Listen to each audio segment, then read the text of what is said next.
নির্বাচনী জোট গঠন এবং আসন সমঝোতাকে কেন্দ্র করে পর্দার আড়ালে চলছে নানা তৎপরতা। জানা যায়, এবার পৃথক পথে হাঁটছে দীর্ঘদিনের মিত্র বিএনপি ও জামাতে ইসলামী। দল দুটি পৃথক জোট গঠনে বিভিন্ন দলের সঙ্গে আলোচনা করছে।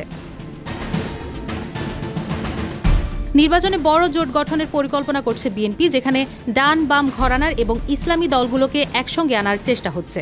সম্ভাব্য জোটে আনা হতে পারে লিবারেল ডেমোক্রেটিক পার্টি, জাতীয় সমাজতান্ত্রিক দল, নাগরিক ঐক্য, বিপ্লবী ওয়ার্কার্স পার্টি, গণসংহতি আন্দোলন, রাষ্ট্র সংস্কার আন্দোলন, ভাসানী জনশক্তি পার্টি, বাংলাদেশ জাতীয় পার্টি, গণফোরাম এবং ন্যাশনাল পিপলস পার্টি নেতৃত্বাধীন দলসমূহ।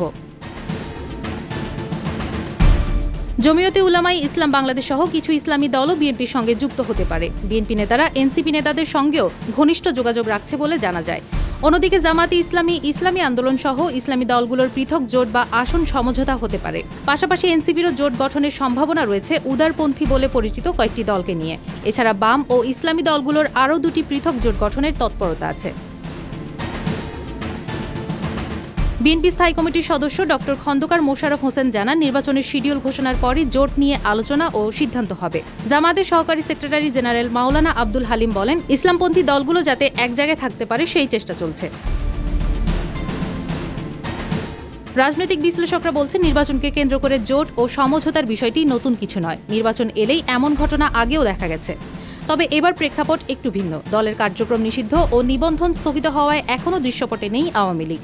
তাই ভোট ও মাঠের রাজনীতিতে বিএনপি এখন দেশের অপ্রতিদ্বন্দ্বী জায়গায় রয়েছে। আবার অপেক্ষাকৃত ভালো অবস্থানে রয়েছে জামাতে ইসলামীও। তবে নির্বাচনকে সামনে রেখে জোট গঠন অথবা সমঝোতা সহ নানা কৌশল গ্রহণের পরিকল্পনা সঠিকভাবে না নিতে পারলে নেতৃত্বে থাকা দল প্রত্যাশিত ফলাফল নাও পেতে পারে।